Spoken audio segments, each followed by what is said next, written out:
Gonna go ahead and get everything situated here. Hey there, good morning. I think that is Dianetta. Go ahead and say hi, guys, if you can.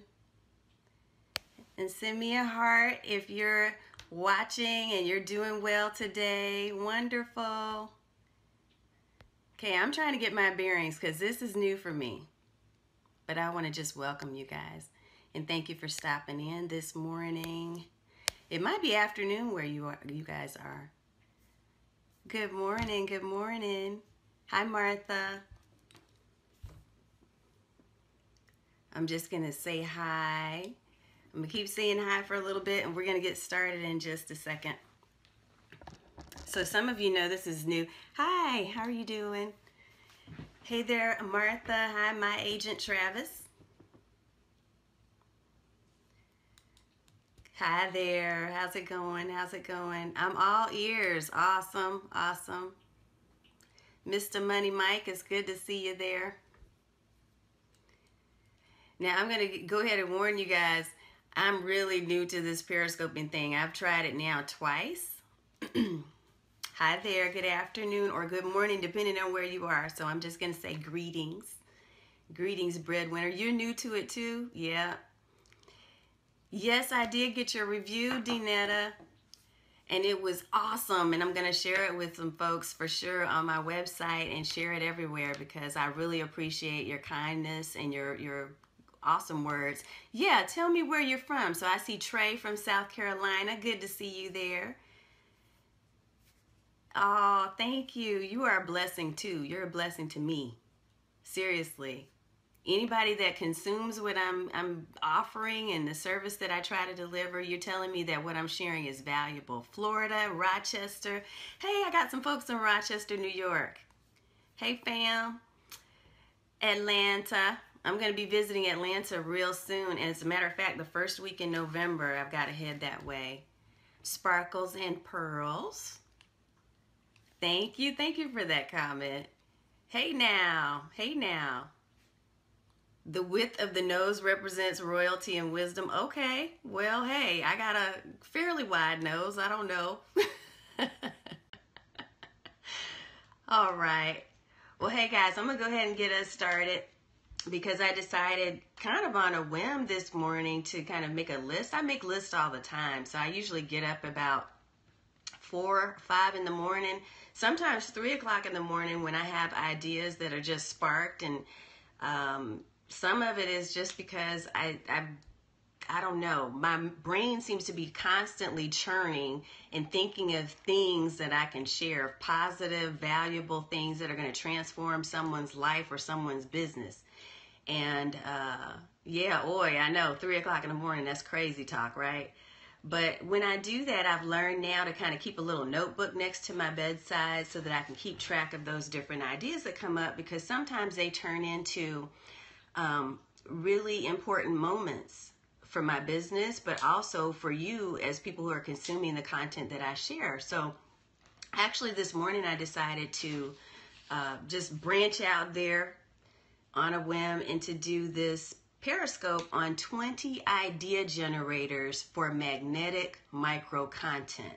And the reason why I chose that particular topic is because I am right now in the process, and by the way, if you enjoy what I'm sharing, please feel free to send me hearts and also share this with your friends and get them on too. I'm putting myself out there. But I decided to share this because I'm actually going to be starting a training series. So I'm going to do a course live on air, and this is totally not me. This is outside of my comfort zone. I want y'all to know that. But I'm going to do a course that's going to start this Friday. So this Friday, I will be sharing an introduction to this 5-week course. And every Friday at 3 p.m. Central, 4 p.m. Eastern, I'll deliver another segment of the course and record it live here on video. And part of the reason I'm doing that is because I've kind of had this particular course on magnetic micro content. I'm sorry about that. Magnetic micro content. I've been working on this for a while. It was one of those ideas that I was, I've had stuck in my head, and I decided, why not just give it away free? So I'm going to do that. And I hope that you'll be able to learn from it and do things from it. Let's fix that. Okay. Someone said that you're not able to share, and I don't know why. So again, my apologies for that. I'll figure this thing out one of these days, okay? But meanwhile, let me get into the 20 ideas. So for those of you who don't know me, my name is Tanya Smith, and I am a snack size marketing content strategist. So I actually have a podcast that is called Snack Size Marketing.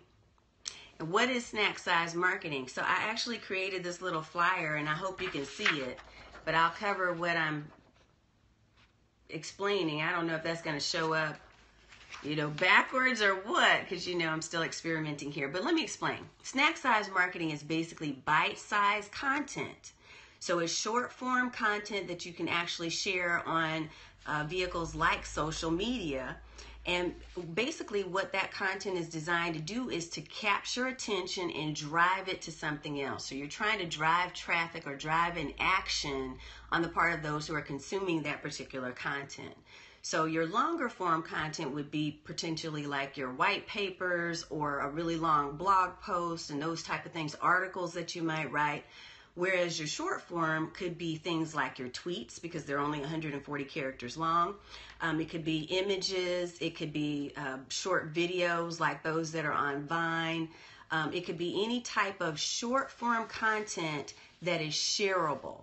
Now, to snack size in the verb or action tense means that you're creating micro content using existing long form content so that you can get the most visibility for your time. So that hopefully explains what snack size content or micro content is all about. So as I talk to you today about the 20 idea generators, these idea generators that are going to spark your magnetic micro content creation, I'm going to read them backwards. So I'm going to start with 20 and then go down to number 1. So 20. One idea generator for you in order to come up with that type of snack size content that you can post in social media form would be to ask yourself, what does your customer, so the person that you're actually serving, whether it's a customer or if you're in a nonprofit situation or you're working towards a cause, what do they actually want? Because your biggest content creation is going to come out of what they want, not necessarily what you want to do, but what is it they want, and how you put yourself into the shoes of the person who's going to be consuming your information and really answer those questions that are most relevant to them. Hey there, how's it going? All right, so number 19, and we'll go through these fairly quickly, but if you have any questions or need clarification on any of these idea generators, then definitely ask, and I'll be happy to try to answer those. The second one I want you to think about is, how can you repurpose? So how can you repurpose? This, when you think of the answer to that question in your own life and in your own business, you probably have created a lot of various content pieces. You've created a lot of blog posts. Maybe you're a podcaster like me.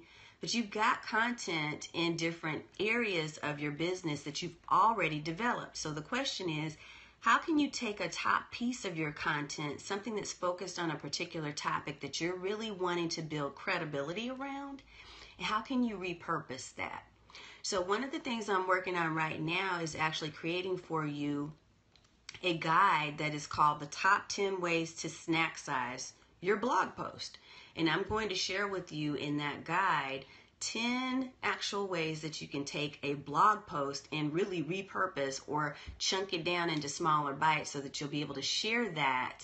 And again, with the purpose of attracting attention and then driving that attention to a particular location. So ultimately, you want to be able to drive traffic or drive people to your stuff so that they can experience more of you.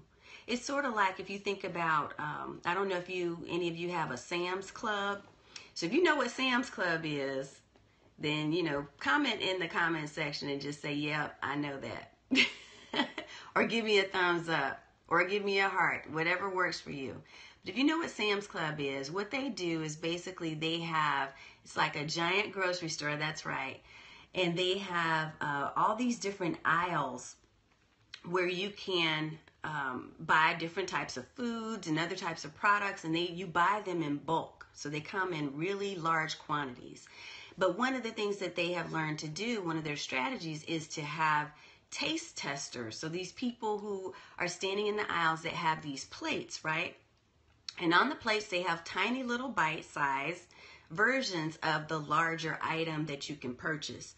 And the point is that they're basically looking for a way to give you a taste test so that you can have a sample and decide, you know what, I really want more of that. And that's ultimately what your micro content is doing for the most part, is it's giving people a sample or a taste test of your bigger, broader services, products. They're trying to get more of an experience of you by taste testing and seeing if it's right for you or for them. And you want to keep in mind one thing when it comes to your mentality around doing micro content. Really, it's helpful to you. Everybody's not going to like everything that you share. Everybody doesn't like everything I share, and I'm okay with that now. But when I first started out, I realized that I had that almost this complex about, well, why don't they like it? It must not be good. Maybe I'm not good enough. You know, we go into that mindset, and then it keeps us paralyzed from being able to move forward. But ultimately, you want to get past that and realize that those people who are really truly meant to be your audience are going to be weeded out. They're going to be the ones that will be magnetized or drawn to your stuff because they're experiencing your micro content, your small bite stuff. And if they like that, they now are taking you up on the opportunity to really be engaged through your email list, or by reading your blog and subscribing to that, or by experiencing you in other different ways like your services. So it's really okay. It's a great way when you're using micro content to kind of weed out those people who are not necessarily right for you, and you're not right for them. Hey there, Jed Pohl, good to see you. So here's number 18. So I gave you number 19, and I gave you number 20. Number 18 is what type, thank you for the compliment, what type of content catches your own eye?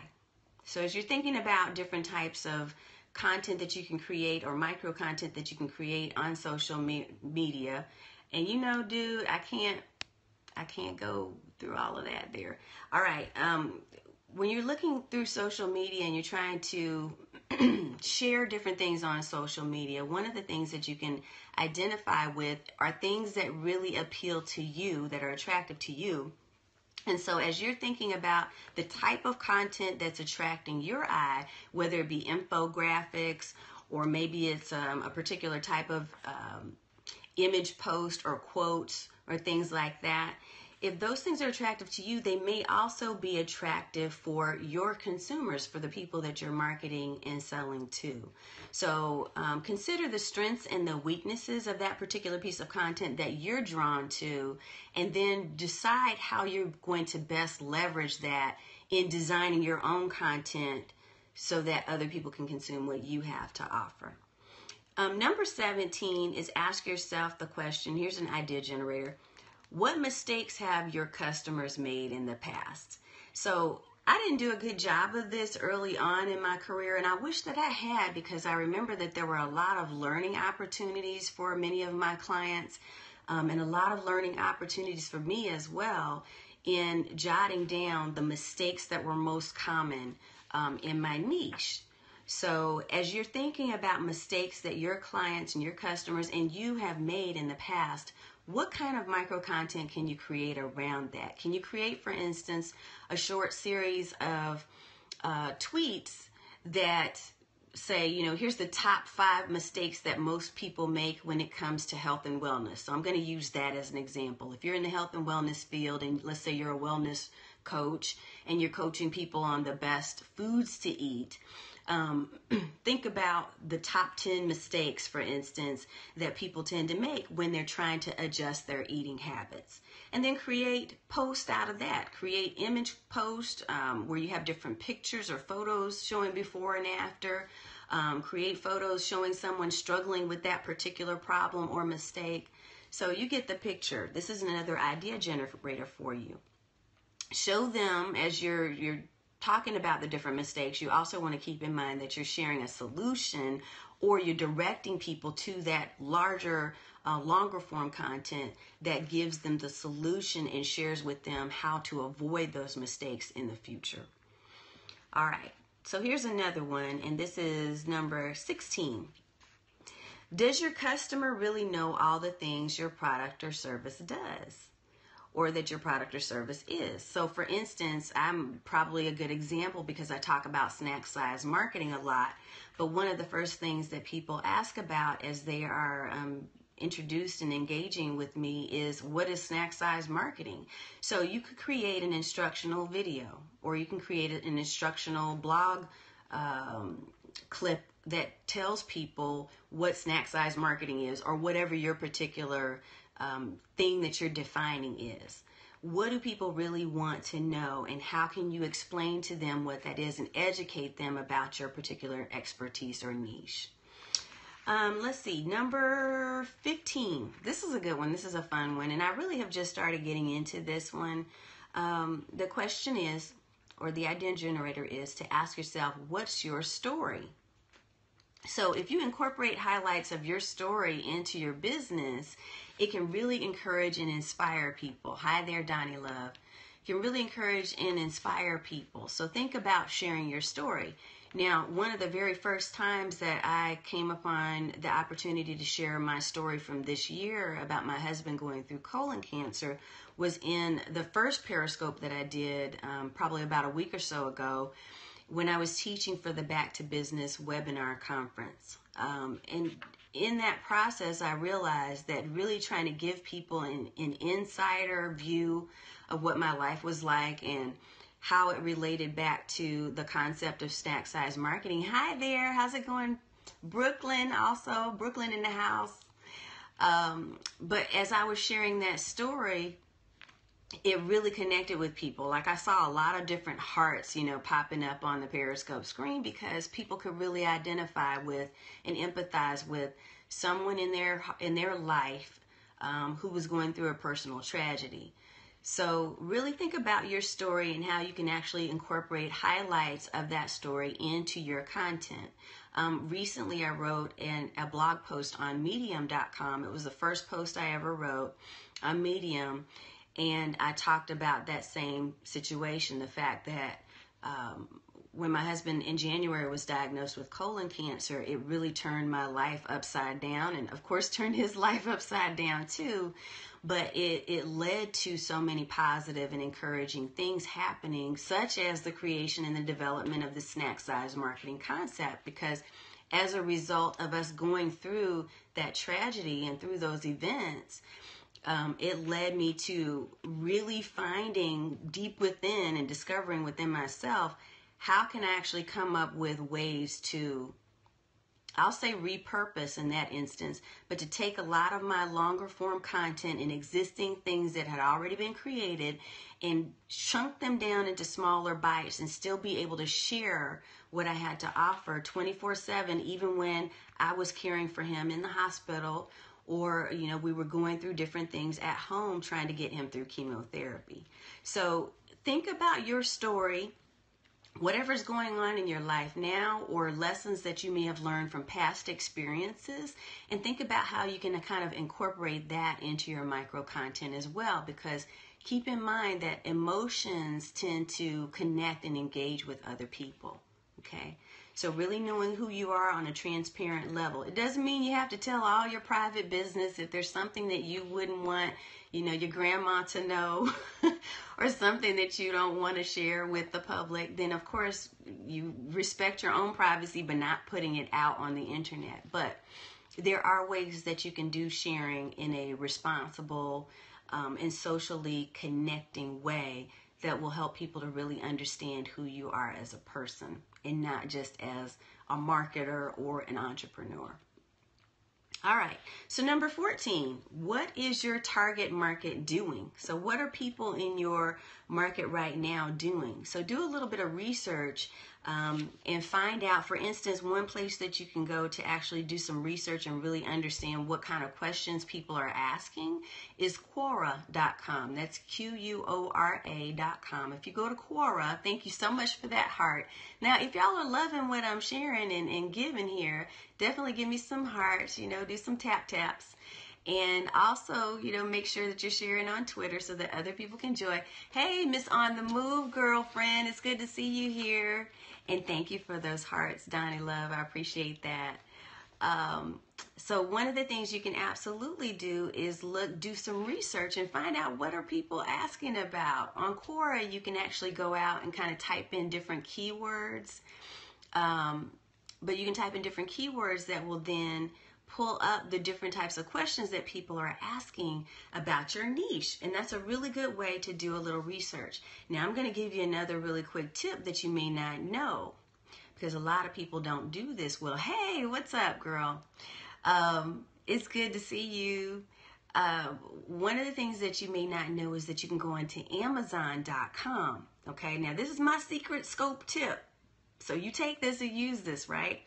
But a good way to research is go onto Amazon, which is super hot because everybody's on Amazon buying everything, right? Even Walmart stock is dropping because people are buying their stuff on Amazon. But if you go to Amazon, yes, exactly. If you go to Amazon, what you'll find is that you can look up a book. And let's say you're writing, again, we're going to use health and wellness as a particular topic because I love that topic. And I know a lot of really strong trainers and coaches that are in the health and wellness field.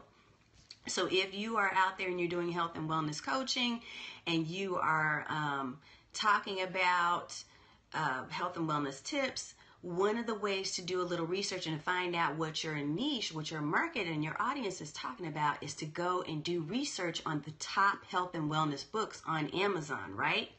And so the way you're going to do this research is when you're looking on Amazon and you find those, let's say, top 5 to 10 books that are bestsellers in that particular niche, and again, health and wellness is what we're using as the example, then what you're going to do is to look in the comments, right? Look on those remarks that people are making about that particular book or those top, I'd say start with the top 3 books that are in your niche. Hey there, Christina, good to see you. And you're going to look in the comments and see what type of commentary people are posting about that book. So there's 2 things you're going to do in the Amazon space when you look up those top books in health and wellness. You're looking into the comments and you're looking at what people are saying, like as far as, why did they buy the book? Why did they think it's great? What are some of the questions that they had when they decided to make that purchase on that particular topic?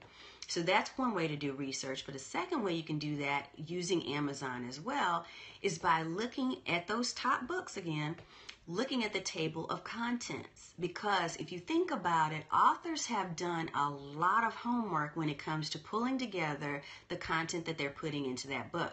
So if it's a bestseller Amazon book in your niche, you'll want to look through and scan through what the topics of conversation are. What is the table of contents showing you? Because that's probably identifying for you some key areas that you need to be focused on when it comes to sharing of your content and your micro content that's driving people to that main content, right?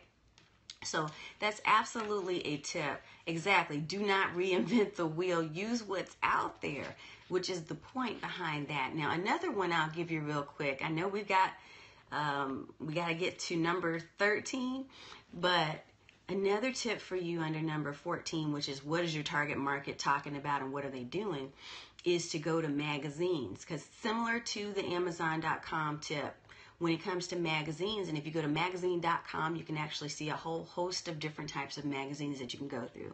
But their R&D or research and development departments have invested a lot of time and money into the research. And so look at the types of articles that they're writing about in your particular niche. And again, if we're using health and wellness as an example, you'll be pulling up health and wellness type magazines and lifestyle magazines and seeing what topics are the hottest right now. And then okay, so my content and what I'm creating that's going to be magnetic is going to also be in that particular field or that area, right?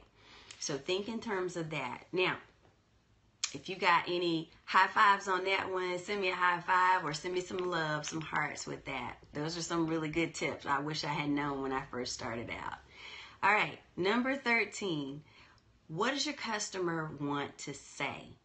So what you want to do in this instance is to really think about getting feedback. So I have Dianetta on the line, and she gave me some awesome feedback about various courses and things that she's taken with me.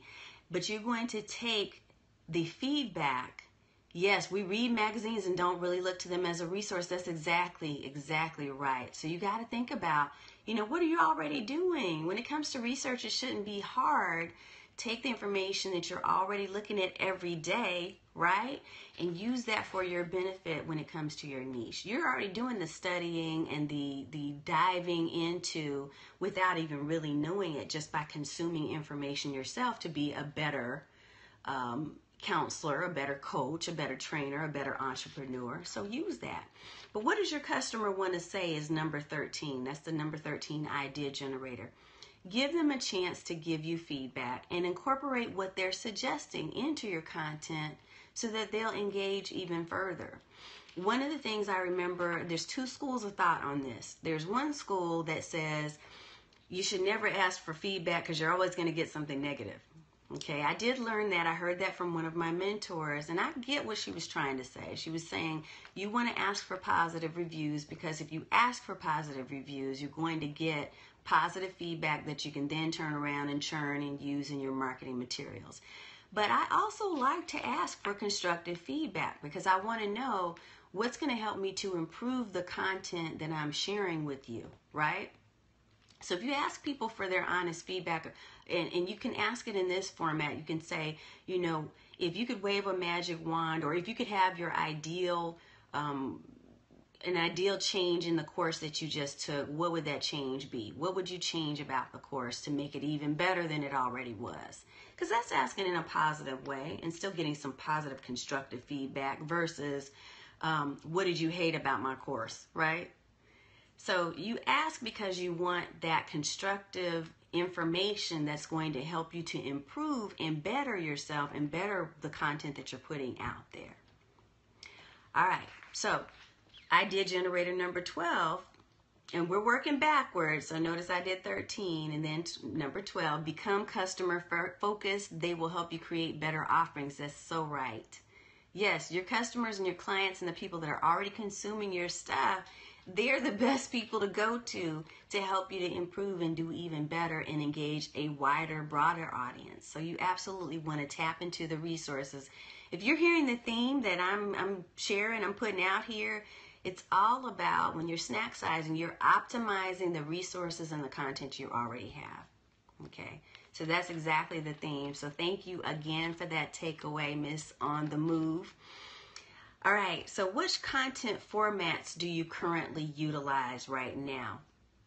If you think about, for instance, I was always a text girl before.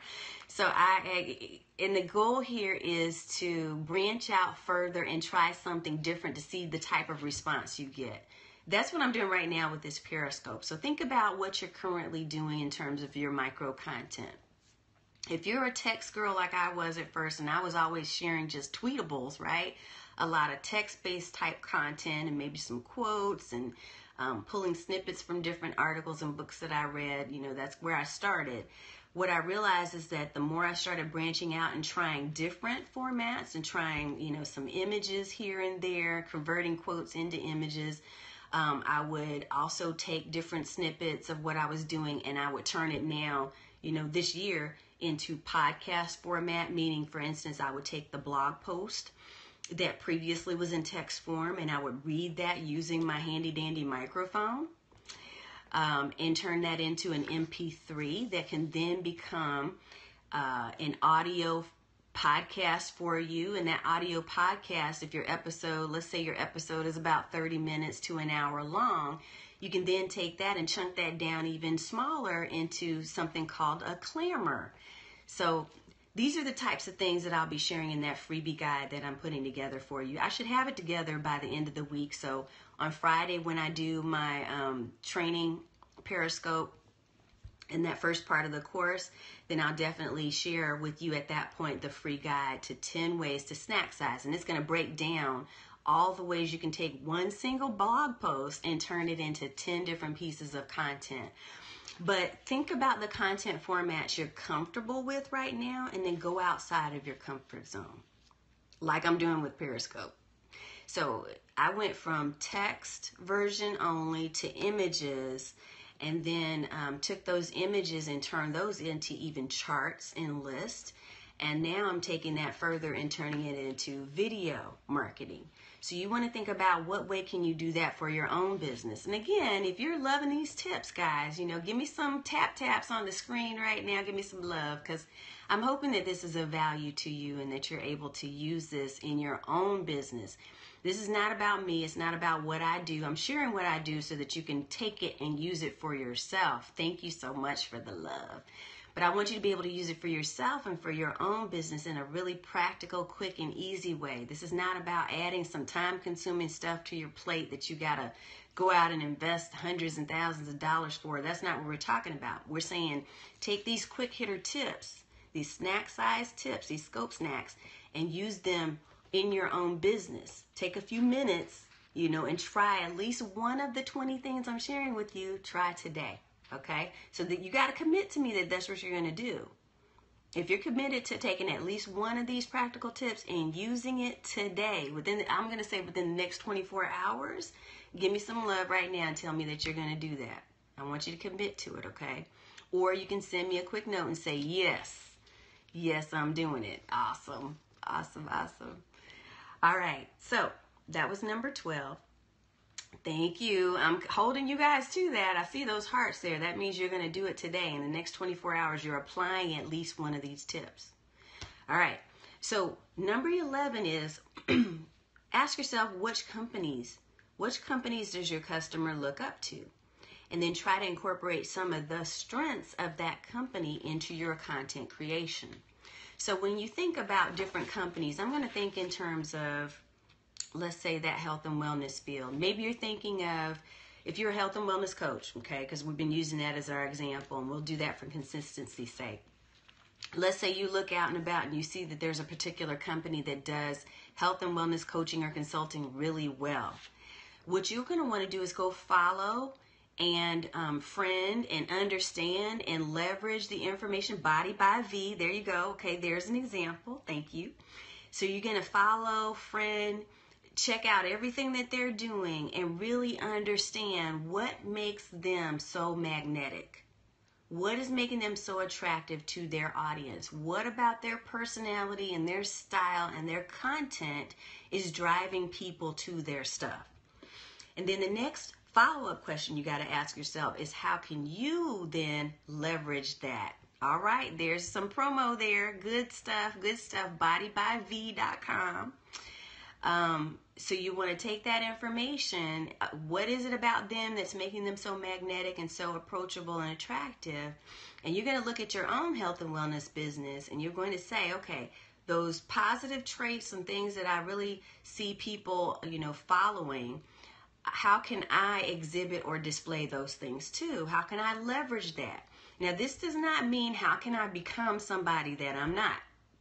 Get that right, okay? Because it's not about you being someone that you're not and being inauthentic. It's about how can I be who I truly am and then leverage the best of what I'm seeing in those companies that are truly successful and use that.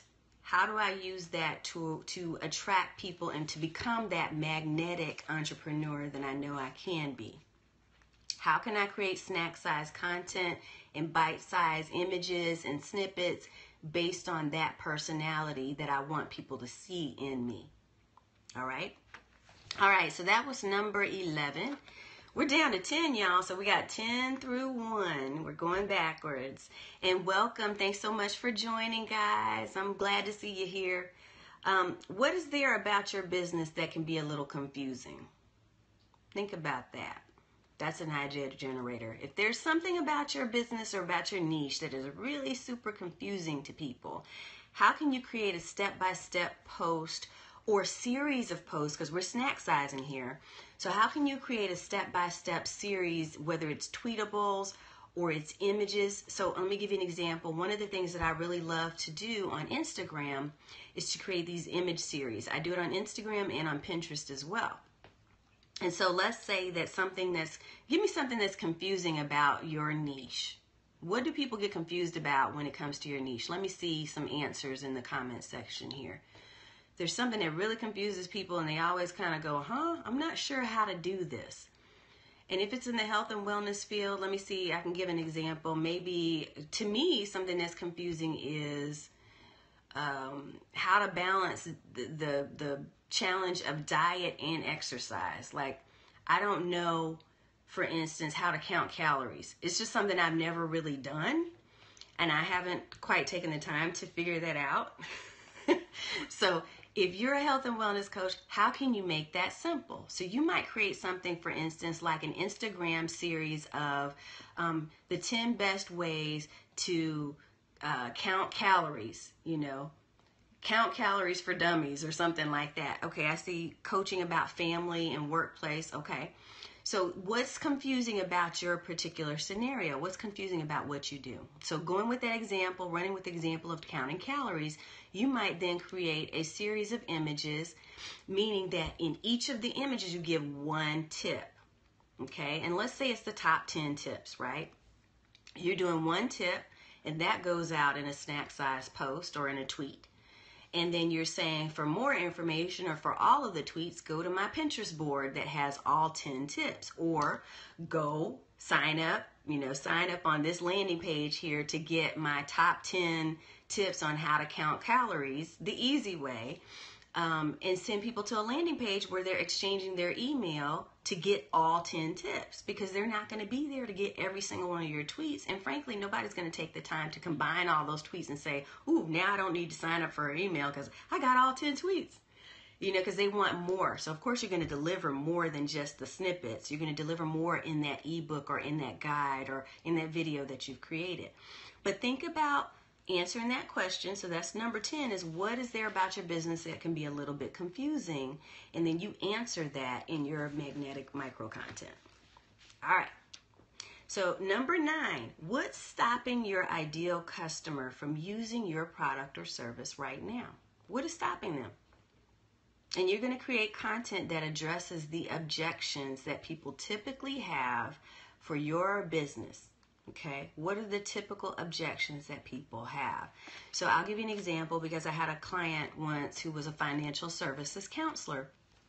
And as a financial services counselor, one of the objections that a lot of people had about using her service is that they were afraid to give her, especially because they didn't know, like, and trust her right up front. They're just meeting her, and she would do these consultations with them, and she would ask them, because we practiced this and she did it with me, she would ask them to provide her with all of their financial, obligations, a list of all of the things that they owed, and what they were in debt for. And they're thinking, I'm not doing that because I don't know you, right off the bat. So one of the things we talked about doing is looking at what the objections were. And one of the common objections in the financial services business would be something like, I don't trust you enough to be able to share, or I'm embarrassed about what I owe and where I've spent my money over the years, and I don't want to share that. Or, it could be any number of reasons why people had objections. Exactly, people don't want to do that. So you think about, in your niche, in what you do and what you're serving or offering to people, what is something that people commonly say that keeps them from working with you? Can you create, and what we did in her instance, in the financial services counselor's instance, is we created a video. So she created a video that talked to people about who she was and her personal story, which is a combo of another snippet we gave you, or another tip we gave you. She talked about her personal life story and what brought her to the place of becoming a financial services counselor, and why she was deeply engaged in that and wanted to help other people, because she was a single mom who had gone through a lot of trauma and a lot of serious situations. Yeah, it was a great idea for her. because then it helped people to understand where she was coming from, that she just wasn't one of those people who was out there saying, give me all of your personal information. She was there to really help and provide value because she had come from that place of being hurt and not knowing where to go and not trusting other people. Thank you for those hearts. Yeah, that was really good for her. So you just take the time to think about those objections and how can you overcome those objections by creating content that shares with people, this is why I'm coming to you with this. This is why I want to educate you about this topic. Okay? Think about ways you can do that. And this kind of feeds into number 8, our idea generator number 8, which is how can you relate to your customer on an emotional level? So think about what has evoked emotional reactions in the past and try to encourage emotional reactions to your content. Now, emotions could be sadness, okay, because that's a powerful motivator for people. But it could also be funny and happy and humorous. But how do you entertain people or really connect on an emotional level to people, using your content in such a way that they're like, oh yeah, I totally get that, right? How do I totally get that? And create, content around that emotional piece. What have your readers, this is number 7, what have your readers liked and enjoyed most in the past? Give it to them and give them more. So as you're coming up with idea generators and ideas for content, look back in the past at things that got a lot of likes and love. Okay? So think about, and here's one of the tools that you can use to do that. I really love this one. Yeah, it is true. It is true. This works. One of the things that I like going back through is Klout.com, so Klout.com. If you go to Klout, it'll share with you some of the top posts that you've made within a past certain amount of time, a limited amount of time. Another tool that you can use is SumAll, SumAll.com. Now, they do have a premium level that you can pay for of service. I use the free service, and I'm able to get a lot of information and material out of that. But you can kind of go back and get a feel for what are some of the common things that people really like, the posts that you've made in the past that people have really enjoyed, and then leverage that to create more around that particular topic or that format that you used. Okay, do what works. Continue to do what works. One of the practices that I've incorporated into my life over the past year is the idea of saying, okay, every week or every couple of weeks, whenever I can sit down and manage this, I have a meeting with myself. And I ask myself, what can I start? What can I stop? And what can I continue to do? So start, stop, and continue. So as you think about the continue part of things, that is where you're looking back at what was working really well and what do I need to keep on doing. That stop part, of course, is those things that are not bringing you a return on investment at all. You're not getting anything out of those things.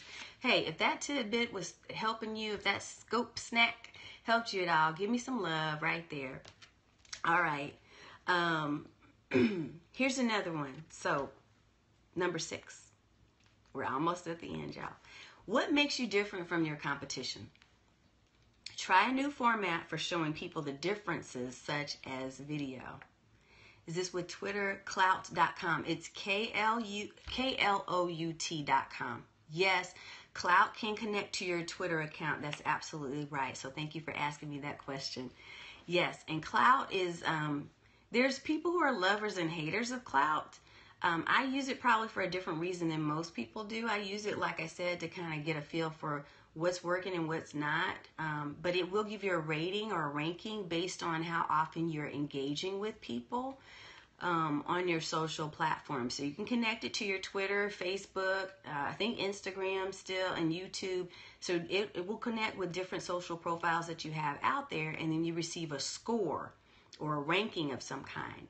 And the higher your score, the more likely you are to actually be visible to different types of influencers. And I can give you a really quick example of how that works. I don't want to lose my place. I think I'm on number 6. But a really quick example of how that worked is early on, especially when I was doing Twitter a lot, I had a really super high Klout score. Now, what's interesting about that is, and you may not know this, but different services like utility services who are really engaged with their social profiles. And I'll give you I won't say the name of the company, but there was a company that I had some, take this. This is knowledge I'm dropping here. But I had a complaint because something went on with our electricity at home. I had a problem. I think the electricity went down, or there was something that went wrong. And I went out on Twitter using my phone and said, I can't believe, because I kept calling and I was trying to email and trying to get a hold of this company to say, I don't know what's going on, but you guys need to come out here and fix this, and it was for hours, like for a lot of time. The next thing I know, I actually sent a tweet out and said, name the company, and their customer service. And I said, I cannot believe that I do not have electricity and it's been this number of hours. Surely you guys got to get on your game. Do y'all know that the next thing I know, I'm getting a tweet back and the person was like, oh, we're with the customer service group and we're so sorry that you're suffering from this, and we're going to get somebody to help you right now. What's a number we can call? And I mean, we started DMing back and forth. That's direct messaging back and forth. And next thing I know, the problem was resolved. And why? Because what they did, I know what? The problem was resolved because what they did is they actually saw the level of reach that I had on Twitter, and they saw that if I started really posting and started sharing some things and some commentary, that there were going to be a whole lot of people that could potentially join in to that conversation. So that is one positive thing I'll say. The higher you can get your engagement score, there are certain services and companies that are watching. Yeah, it is amazing. And it was a real learning exercise for me because I thought, for those haters and doubters of clouts, just know that there are certain services and businesses and companies. Your phone company is probably doing this. Some of the other utility type of services are doing this. But they're watching and they're seeing what level of influence does that person have so that we can kind of help get the situation resolved quickly and we can get positive marks versus negative comments, right? So keep that, use that as some hip pocket information, y'all, because it's valuable to be out on Twitter and some of these other social profiles. You absolutely want to know those things, okay? All right, so back to our list of 20 idea generators to spark your magnetic micro content. Yes, in your individual business too, that's true. So Miss On the Move there, and y'all need to follow her because she is dropping some wisdom on some career knowledge out there, by the way, and boldness. She talks about boldness. Thank you for joining. Thank you so much for coming in.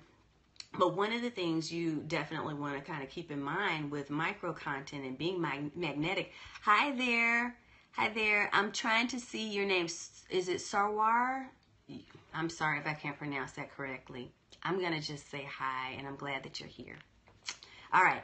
But one of the things that you really want to kind of think about in terms of you connecting with these social profiles in your business is that's part of the big, yes, bold, big, and bad, girl. One of the things you definitely want to make sure you're doing is creating that image and that presence on your social media and through your magnetic micro content to where you're building credibility and establishing yourself as someone who is known to be an expert and who is highly valued and influential. I was able to secure a deal with a major printing company. This happened a couple of years ago because of that clout score and because of Twitter. I was able to secure a deal with them to promote their next printer, their piece of equipment that they had coming out on the market. And so they were like, hey, we saw your influence, your level of influence, and we love your tweets. We want you to promote our next printer, and we want you to do a tweet chat around that and to ask some questions and to get your audience to engage. So really, when I tell you these things, I'm telling you this not because I'm guessing that it might be true. I'm telling you because I've personally experienced positive results because of that. So you really want to amp up, if you haven't already, start looking for ways to amp up your social presence. And the best way you can do that is by creating quality, relevant, consistent, and magnetic micro content. So that's what our course is going to be about. The free course that I'm going to be delivering starting Friday and every Friday for 5 weeks. So I hope you'll join me and learn more. But back to our list. Hey there, Dr. JL Fee. It's good to see you here. Welcome. Number 6 was what makes you different from your competition, and we talked a little bit about that, but trying a new format to show people the difference. Absolutely, I can say, hey, Jennifer, it's good to see you. Yes, I can say that again about the timing. So I'm delivering, for those of you who are just joining, I'm going to be delivering a free course, and we're going to do it all on Periscope. And like I said, this is new for me. This is new territory, venturing somewhere I never ventured before. But starting this coming Friday at 3 p.m. Central, 4 p.m. Eastern. So I'm in the Dallas, Texas area. For those of you who are joining me from other areas, 4 p.m. Eastern, I think is probably the easiest way to help you to convert that into your time zone. And of course, you'll be able to see the Periscopes for 24 hours on the Periscope site.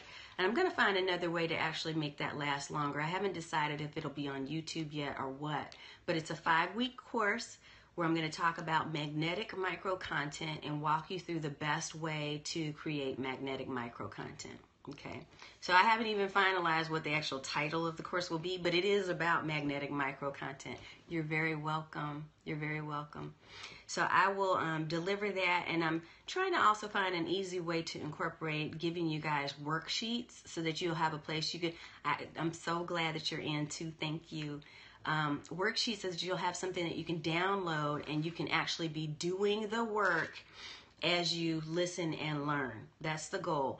My goal is, and this is something I've learned, a lot of people take different courses, and I'm guilty of this. I'm guilty of sin on this. But you go out and you buy all these different courses and you spend hundreds and thousands of dollars on different things, and then you never apply any of the material because you're like, I don't have time.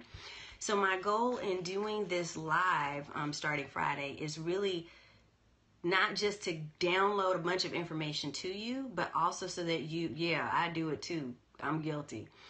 But not just to download this information to you, but also to give you something that you can practically take away and use, which is why I asked you guys earlier to give me a heart if you were committed to taking at least one of these 20 things we're talking about and applying it. Hey, Washington State, good to see you. Hey, Mia. All right. But taking it and applying it immediately, like within 24 hours. That way you stay accountable to yourself for really using the information that you're learning instead of just sweeping it off to the side and saying, oh, I got to come back to that. I can't tell you how many courses I have right now that I've been saying for the last year, oh, I'm going to come back to that. I haven't done that yet. And it's just sitting there collecting dust because I haven't taken the course information and applied it. So the purpose of me really doing this live and trying to get you engaged and to get you information that you can do right away is so that you can really benefit from it and not just take it, right? And yeah, I'm giving it away free. At some point I'll monetize the information, so you definitely want to kind of catch it while it's free. But it's because it's helping me just as much as it's helping you. It's helping me to get it out of my head and out of my heart and my soul so that you can use the information, and I will know based on how you use it and the feedback you give me, whether or not it's truly valuable. Absolutely, I can remind you of the time, and the time is that it's going to be 4 p.m. Eastern time zone on Friday. So for 5 weeks, starting this coming Friday, I think that's the 23rd. Somebody keep me honest on that. But this Friday at 4 p.m. Eastern time, I'm going to deliver the first of the 5 weeks of training on magnetic microcontent. Awesome. Thank you. Thank you for that comment. I really appreciate that. All right. So here's another one for you. Number 4. I think I did number 5. Number 5. Did I do number 5? Yes or no? Number 5 on the magnetic microcontent, if you're keeping up. Number 5 was, who are the big players in your industry? I don't know if I said that. All right. So here's another way for you to come up with ideas for your magnetic microcontent is to ask yourself the question, who are the big players in your industry? And then create content using quotes from the people your customer will recognize. So I'm going to tell you one of the ways that I do this. For instance, there are people who I see as mentors in my industry. I work with content marketing and content strategy. So the Content Marketing Institute, Joe Pulizzi, people from Copy Blogger. All of these people are people that I admire and I see as influencers in my niche. And so what I would do is actually go and read and consume as much of their stuff as possible. For instance, Joe created a book or wrote a book recently called Content Incorporated, which I absolutely am loving. Now, one of the things that I did with that book is I got it on Kindle from Amazon. So you can get your Kindle app, right?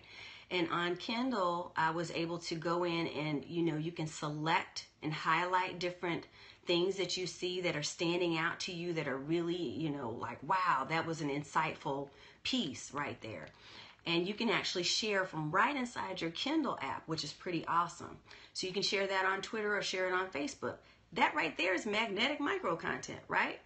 So there you're leveraging people who are influencers in your field or in your area of expertise, and you're saying, hey, these are some people that are amazing people too.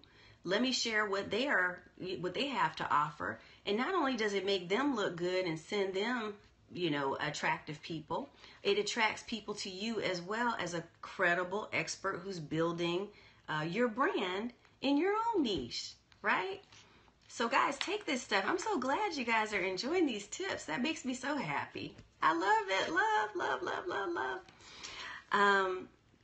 So big players in your industry, definitely follow and, engage with them. Now, I hear a lot of people and you hear a lot of gurus out there that will say, go and engage with people who are influencers in your industry.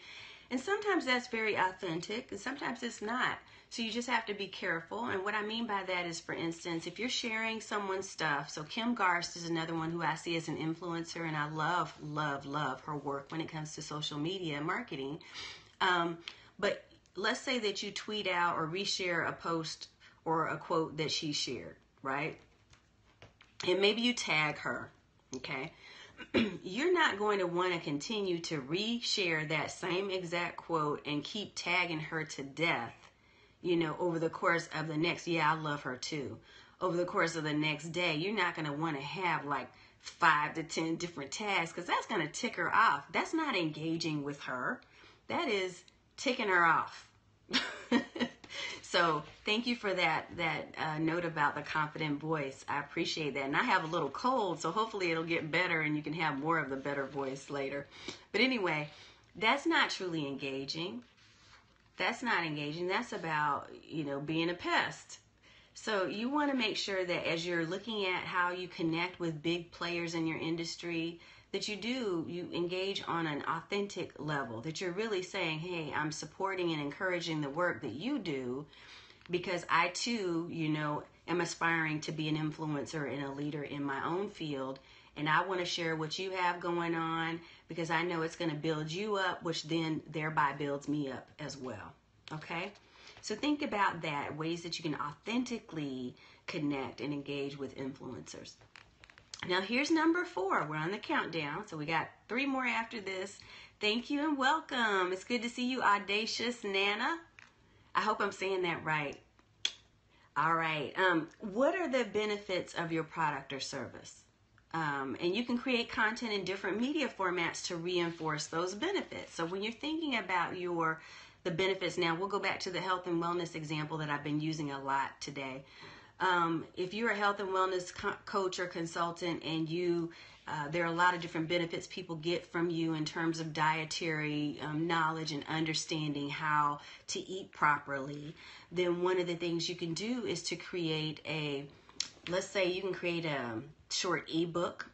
You can create a short series of images or posts that you can share on Instagram or Pinterest.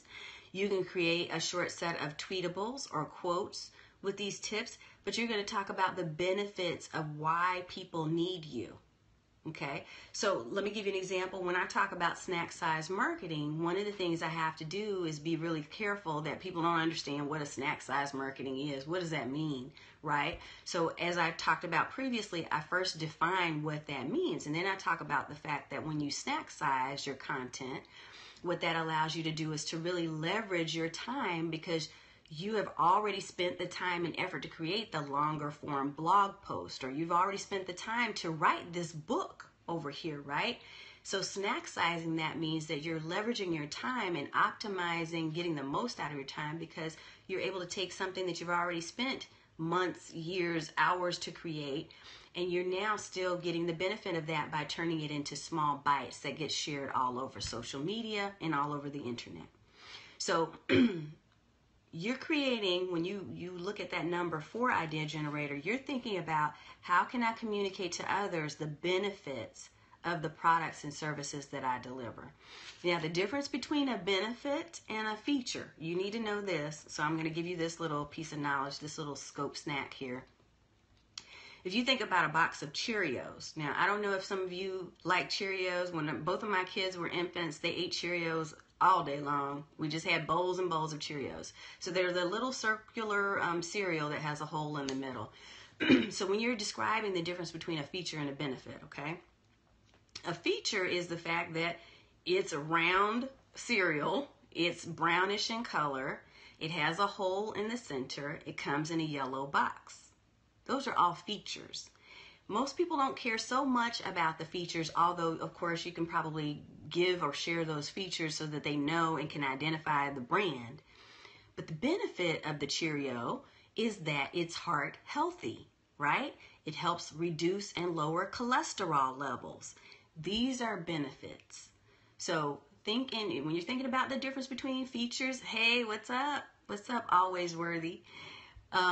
When you are looking at the difference between features and benefits, thank you, you want to definitely look at that distinction between is round with a circle and comes in a yellow box to it's heart healthy, it'll help you live longer, it lowers cholesterol.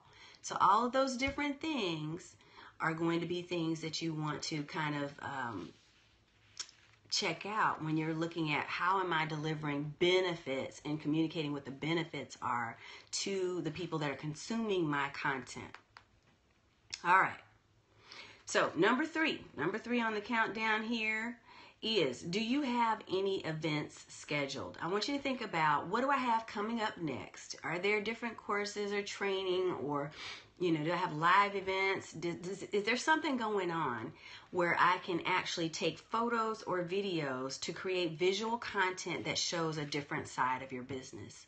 So I have a friend who also was a client, and at one point when she really started looking at ways to optimize her book sales, because she is a best-selling author, and she's amazing, but she wasn't on social media, and she was trying to find ways to actually create content. And the first thing she said to me was, Tanya, I don't have anything to share. I don't know what I should be sharing on social media.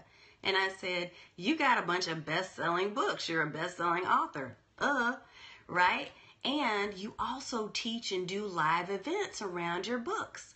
So what she actually did is she hired an assistant to come with her to her live events to take photos and videos of her at these live events, and to turn those into snack-size images that then had little quotes and snippets and tweetables from her book. And those became content or micro-content that she could share on social media, right? So think about events that you have coming up. How can you create magnetic micro content from the events and things that you have, and conferences maybe that you're attending? Maybe you're not even the speaker, but you're the person that's attending, and you're meeting different people and you're getting so much great knowledge. Well, take a photo, do selfies of yourself, and get information, or take snippets of quotes and tips that you're learning even, and put those on social media into your Instagram photo. There's lots of different things that you can do with this. And the point is, and the theme I want you to take away, is that you can create magnetic micro content from just about anything and everything that's around you. I'm so glad that you see that point is awesome, because I think sometimes we limit ourselves to this box, like it can only come from this place, right? But we have opportunities to really be able to create just from anything. So when I told you everything you do is marketable content. It's true. It's true. Everything you do. So when I told you that I wake up sometimes at 3 o'clock in the morning, and now I keep that notebook, or a recorder or my phone by my bedside, it's because I'm constantly thinking of ways to find opportunities to create more valuable content.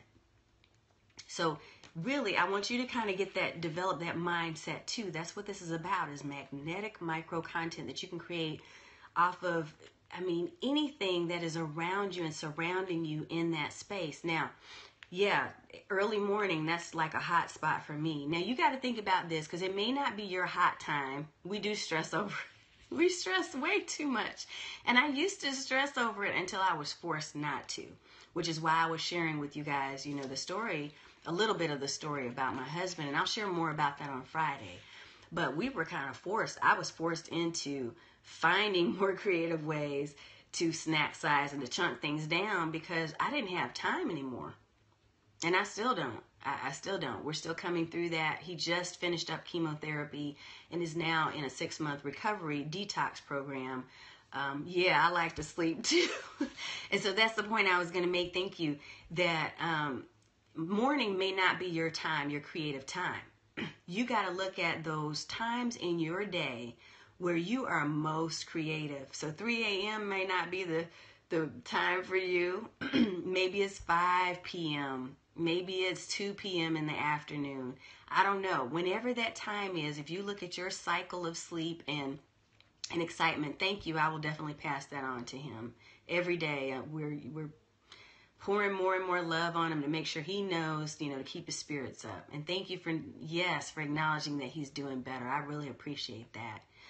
We're all doing better because he's doing better. You know that old saying, if mama ain't happy, nobody's happy. Well, it's really, if anybody in the house ain't happy, nobody's happy. So he has definitely not been in a, I'll say, happy state, but he's definitely feeling blessed. And love is definitely the best medicine, and that's what we've been trying to surround him with, so that he can stay uplifted and encouraged and to really get through this time. So I really appreciate that.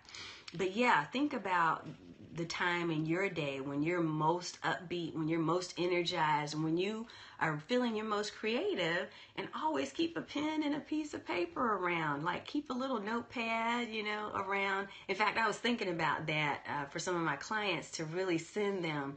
Thank you. I appreciate that. You're an inspiration to me too, just for being on this call. I appreciate that.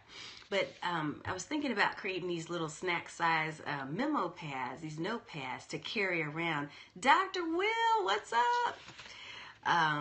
So that you can kind of keep your little snack size ideas, because if you have gotten anything from me at all in the past time that we've been talking about these 20 different ways that you can create magnetic micro content, the one real theme that you'll get from this, what's up? What's up? Love me some Dr. Will Speaks, y'all. You need to go follow. Go follow right now. But the one thing that you'll get from me from all of this is that you can create content from anything and everything. And that magnetic micro content does not have to be, thank you for sharing that too. I appreciate that. It doesn't have to be limited to something that you have existing right now, although it's really awesome if you can take existing content and turn that into gold and just keep spinning that and repurposing in that. And again, that's the reason why I'm creating for you that little thing that you'll be able to download, that guide to 10 ways to snack size your blog post, because I want you to start thinking out of the box and to really understand that you don't have to be caught in one particular type of format of doing things. You can recreate your content all over the place in so many different ways now, and a lot of times for free, which is amazing, because back when I first started coaching, you really had to invest a lot of money into design apps and services and tools, and trust me, I've been through all of that, okay? But you don't have to do that now. You can really find, if you find the right tools and you find the right resources, you can do a lot of this stuff for free and really get the word out. It's not selfish to market yourself and to promote who you are. It's about really giving of yourself. It's being totally unselfish and giving of who you are and letting other people experience you and experience all the gifts that you have been blessed with, so that they can transform their lives and their businesses. And when you think from that angle, it is completely unselfish for you to take the content that you have and to repurpose it and to get it in as many corners of the world as possible so that people can benefit from your services and your products, because you are awesome and they are awesome too. And you're going to help them be more awesome by giving away. And I don't mean giving away free. That's not what I'm talking about all the time. But I mean by sharing of yourself through your content. That's what it's about. So we got 2 more. I did number 3. Don't waste time typing, rather like, oh, that's awesome. Okay, we got 3 more idea generators out of the 20, right? So we talked about, do you have any events scheduled? That actually was number 3. So we got 2 more. Number 2 is, what have your customers needed help with in the past? Okay. So if you have an existing business where you've already worked with clients and customers in some way, shape, or form, right? There are going to be specific things. Yes, there are going to be specific things that they have asked you about. And I really want you to kind of think about that. What have they asked me to do? What is it that people ask me over and over again to share and to teach and to influence them to do and to take action on? Okay? And create content that answers their questions. Because if you've had clients or customers in the past that have consistently asked you some similar questions, and to give you an example, one of the things that I similarly get from a lot of different people is, how can I grow my Twitter following? I got 30 people, Tanya, that are following me on Twitter, and I want to build to 30,000 in 30 days, right? That's an accomplishment. That's a feat, right? But what I did, because based on that being a consistent question, is I actually created a Twitter marketing guide. So I created a weekly Twitter, what did I call it? A weekly Twitter planner. And I did this using Gumroad's Small Product Lab, where they challenge you. This is fun now. So if you haven't done the Small Product Lab before, I think their next one is December 7th. You can Google it, Small Product Lab. But Gumroad sponsors this event, the Small Product Lab, where in 10 days you're creating and launching a product. Now that's some snack sizing of launch. That's a snack size launch right there. High fives, right? And it was scary. And the first time I actually did it, yes, that's it. First time I went through that process, I was freaking out. In fact, I think on day 3 I quit, because I said, I got too much going on. There's no way I can do this. When I went through it the second time, however, I realized that the challenge was I was blocking my own self. I was creating an obstacle for my own self by making it way too complex, because I was thinking like one of those major launch things instead of thinking in terms of snack sizing it down into a true 10-day product launch. And so you really have to think. Thank you so much, Dr. Will. This is my thing, man. This is my thing. But snack sizing that launch period down into 10 days, it was eye-opening. So definitely go check out Gumroad's Small Product Lab if you really want to challenge yourself to launch a product in 10 days. So I created, what I did is exactly the thing I'm telling you, which is idea generator number 2, that what have your customers needed help with in the past? I was thinking, and I thought, what can I create and launch in 10 days? Oh, people ask me this all the time. Oh, thank you. My website is tanyasmithonline.com. Or for ease, you can go to tanyascopes.com, and it'll take you right there. So Tanya scopes.com. But one of the things I was thinking through is, how can I create something in 10 days and launch it in 10 days? And that was the answer to the question for the idea generator number 2 I just gave you. It was a weekly Twitter planner that would answer for people. Thank you so much for your help. You are amazing. You are so amazing. Thank you for that. I need to give you some taps for helping me, because I don't have an assistant on this call. This was kind of like on a whim. Like I said, I decided to do it today. At 3 o'clock this morning, I was like, yeah, let me try this. But the weekly Twitter planner was born out of that idea. And I sold probably about 20 of them within 2 days, which was amazing, because I was like, wow, hold up, I just created that in 10 days and have already made this amount of sales in 2 days. And so you don't limit yourself is the point I'm trying to make. Okay, and if you really think about those things that people have asked you for help with in the past, and you create a product out of that, or create some type of service or something that's short form, that's the goal, then you can literally take that and really create a monetization plan for yourself. You can monetize that and turn it into gold for yourself while you're helping and serving other people, because you're helping them by answering the question that they wanted to know the most. You could even create a free training series that you then give away as an opt-in option. So a lead magnet for people on a landing page by answering that question. All right, we're at number 1, guys, and then we're going to get ready to wrap up. I'm going to allow some time for some questions if you have some, but then I need to get wrapped up and prepare myself for another call I've got to do. But number 1 is keep track of the top questions your target market is asking about your company or your niche.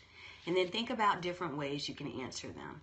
So to give you an example, remember we talked about Quora, Quora.com, as one of the places you can go to find out what people are asking about in your niche. If you're typing in your keywords and things that people would typically type in to be able to find you, then you'll get kind of an assessment of the different types of questions that people are asking out on Quora, which will give you some ideas. Now, another place that I didn't mention earlier you can go is to Reddit, reddit.com,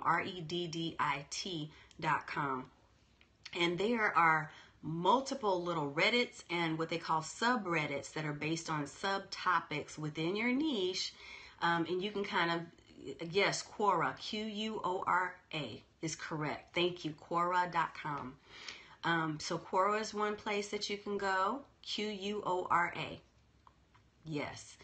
And Reddit is another place. And by Reddit, what you can do, you pronounce it like Reddit, R-E-A-D, but it's actually spelled R-E-D-D-I-T. Yes. Reddit.com.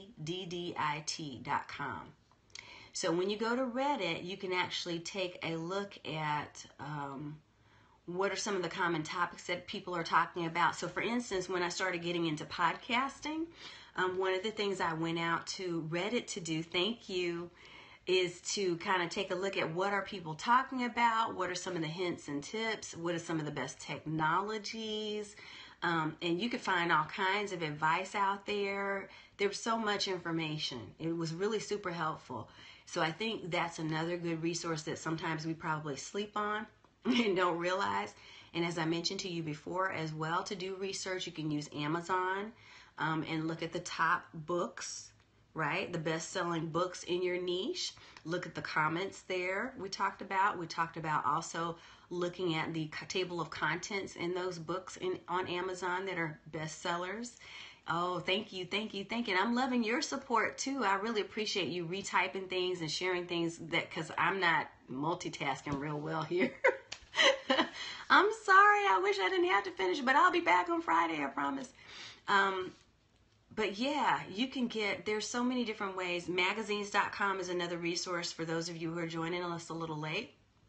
But if you go and you kind of get a feel for and leverage research that's already been done around your niche or your topic of expertise, that will help you to be able to build content that is relevant for right now. Because one thing you don't want to do is to be sharing content on your social media platforms that is not evergreen or that is not current and up to date. So for instance, I made this really big mistake, so I'll tell you this, of loading up my LinkedIn on Buffer. So I use bufferapp.com to schedule out a lot of my different social posts.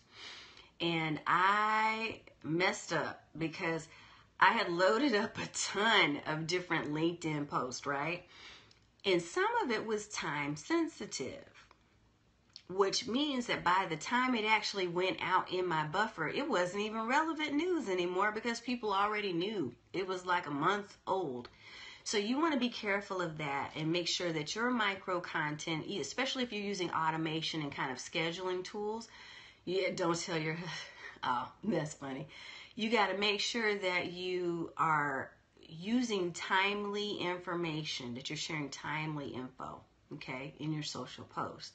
It's not stuff that's old. And if it's not time sensitive, then it's going to be evergreen, meaning that anytime somebody pulls this up, this is still going to apply, right? So don't make the mistake I did, but make sure, like I said, with number 1, that you're keeping track of the top questions. Now, here's one way you can do that. There's a couple of different ways you can keep track of your target market questions. A couple of apps I use. One is, thank you, Pocket app. So I think it's getpocket.com. Pocket is what I'm saying. Pocket you can actually use on any device, your iPad, so your tablets, your smartphones, your anything, right? English. You can save, like let's say you're on a particular web page or you're doing some research and you're tracking different questions that people are asking. You can use Pocket to actually save things. You can use Evernote, which is really, yes, Pocket app. You can use Evernote, which is really good because you can actually create a notebook that is all about market research for your topic, right? And in your notebook, you might create various notes. So in Evernote, you'll have a note, for instance, that if we're talking about health and wellness, you'll have a note that's solely for questions people are asking about health and wellness. Okay, or about diet. Or remember we talked about counting calories was one of my confusing points. Okay, so you'll have a note that is solely focused on questions people ask about dietary habits or something like that. And in that note, now you're adding questions as you read and you research and you hear stuff and you see stuff on Twitter and you see stuff in Quora. You're adding those questions in there so that then when you're ready to sit down and start creating that content, yes, Evernote is awesome. When you're ready, you can go into that notebook and pull from that list instead of trying to sit there brainstorming for hours like, oh, what can I come up with? You've got ready to go a database that you've created for yourself to use. So, guys, that's all 20. I mean, we went through 20. And I am so excited that I know some of you are going to be using it. If you're going to use at least one of the 20 practical ideas, then I want you to tap, oh, you go make that dinner. That's right, because he's got to eat. I'm so glad. I know, but I got to go because I got to go serve. I got to serve other people, right? Thank you for having me today. It really was my pleasure.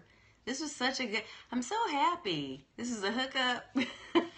So happy I got a chance to share with you guys in this venue. This was fun. No, thank you so much. Wonderful. Wonderfully. Yes. Get some dinner now. You better get some dinner. So thank you guys. I'm tapping you back and saying I love you too for coming and for hanging out with me. I really appreciate that. I will be back on Friday, and if you need to find me anywhere, you can find me most of the time over on my blog at tanyasmithonline.com. You can also find me, I do Snack Size Marketing, Snack Size Marketing is my podcast at SoundCloud, but it's also translated into blog post on my website. So, you got a sore finger? I know. And I will see you on Friday, Mama Louise. I will see you on Friday at 4 p.m. Eastern Time, teaching the first in my series of 5-week teachings. One of them is actually going to be from Atlanta, from Serenbe Farms, because I'll be there with my folks at the Pink Coattails Mastermind. So I'm looking forward to sharing from there. All right, guys. Well, I will see you a little later. Yes, I'm waiting for Friday too. Thank you again. It's been my pleasure. All right, I'm out.